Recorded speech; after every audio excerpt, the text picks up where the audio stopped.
रात्रि का तीसरा पहर था। मिथिला सो रही थी, लेकिन राजमहल के भीतर एक कक्ष में समय जैसे ठहर गया था। वहां बैठे थे राजा जनक, आंखें बंद, श्वास धीमी, पर भीतर एक तूफान उठ रहा था। और अचानक, बिना किसी चेतावनी के, एक प्रश्न बिजली की तरह उनकी चेतना को चीर गया। मरने के बाद आत्मा कहां जाती है? और उसी क्षण उनकी सांस रुक गई। हृदय शांत, शरीर स्थिर, जैसे सब कुछ समाप्त हो गया हो। अगले ही पल उन्होंने आंखें खोलीं, लेकिन इस बार महल नहीं था। सामने एक चिता जल रही थी।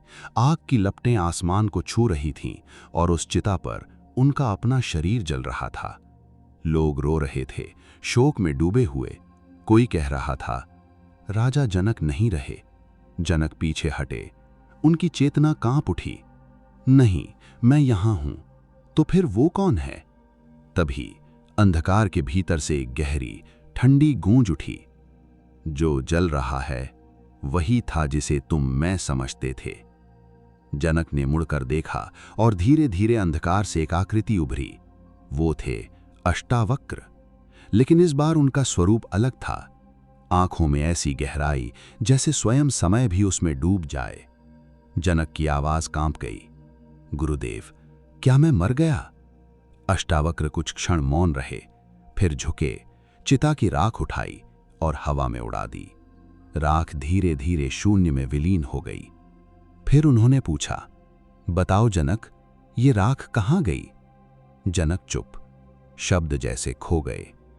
अष्टावक्र फिर बोले, क्या ये कहीं गई या बस रूप बदल गया? जनक ने धीमे स्वर में कहा, रूप बदल गया।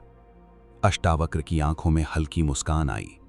ठीक वैसे ही जिसे तुम मृत्यु कहते हो, वो भी केवल रूप का परिवर्तन है। जनक ने राहत की सांस ली, लेकिन उसी क्षण अष्टावक्र की आवाज और गहरी हो गई, पर यह केवल आधा सत्य है। अचानक पूरा दृश्य टूट गया और जनक खुद को एक नदी के किनारे खड़ा पाते हैं। सामने एक छोटा बालक मिट्टी से खिलौने बना रहा है। पहले घोड़ा, फिर तोड़ दिया, फिर हाथी, फिर तोड़ दिया, फिर एक महल, और वो मुस्कुरा रहा है। अष्टावक्र की आवाज गूंजी, बताओ जनक, क्या हर बार कुछ नया बना?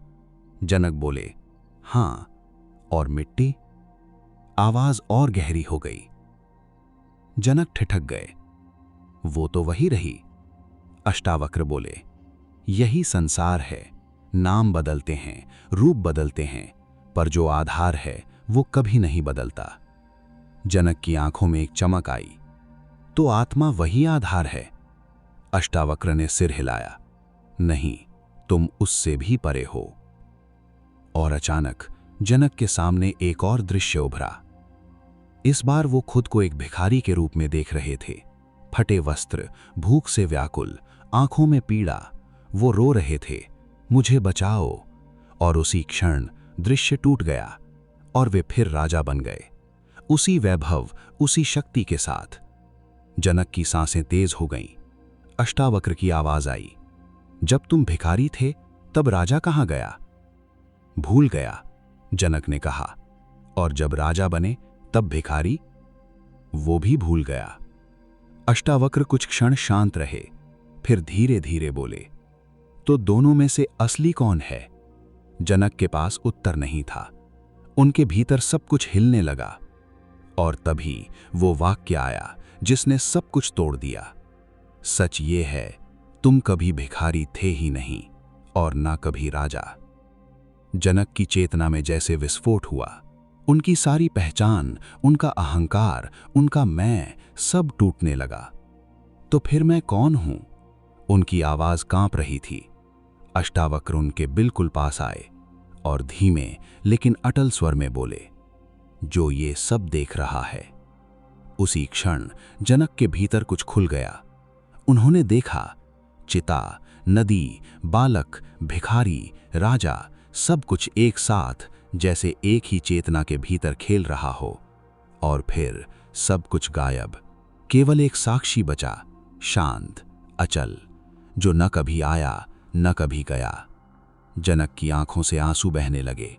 लेकिन इस बार वो दुख के नहीं थे, वो किसी गहरे सत्य को छू लेने के थे। उन्होंने अंतिम बार पूछा, तो मरने के बाद आत्मा कहां जाती है? अष्टावक्र मुस्कुराए और बोले, जहां से कभी आई ही नहीं। मौन छा गया, गहरा, असीम। समय जैसे रुक गया और फिर अचानक जनक की सांस लौट आई। हृदय धड़कने लगा, आंखें खुल गईं। वे फिर उसी कक्ष में थे। दीपक अब भी जल रहा था, रात वैसी ही थी, सब कुछ वैसा ही था, लेकिन देखने वाला बदल चुका था। उन्होंने धीरे से आंखें बंद कीं और भीतर देखा। अब वहां कोई प्रश्न नहीं था, कोई भय नहीं, केवल एक साक्षी जो हमेशा से था। और दूर, जैसे किसी अदृश्य आयाम में, अष्टावक्र की एक शांत मुस्कान गूंज रही थी, जैसे कह रही हो, अब समझे। अभी जो आपने सुना, उसमें ऐसा क्या था जिसने आपको भीतर तक हिला दिया? एक पल रुककर महसूस कीजिए और कमेंट में जरूर बताइए। अगर आपको ऐसे ही छुपे हुए गहरे सत्य को समझना है, वो भी बिना किसी जटिल शब्दों के, तो इस वीडियो को लाइक करके इशारा दीजिए। और अगर आप सच में उस राह पर चलना चाहते हैं जहां इंसान खुद से मिलता है, तो अभी सब्सक्राइब कर लीजिए और बेल आइकॉन दबा दीजिए, क्योंकि हर अगला ध्यान आपको एक कदम और करीब ले जाएगा आपके असली स्वरूप के। इसे उन लोगों तक जरूर पहुंचाइए जो बाहर शांति ढूंढ रहे हैं, लेकिन बेचैनी उनके अंदर है, क्योंकि कभी-कभी एक सही बात पूरी जिंदगी की दिशा बदल देती है। सुन लीजिए, जो आप खोज रहे हैं वो कहीं बाहर नहीं है, वो हमेशा से आपके भीतर ही था, है और रहेगा। बस देखने वाला जागना चाहिए। मिलते हैं अगले वीडियो में। तब तक खुद को देखते रहिए, बिना किसी निर्णय के।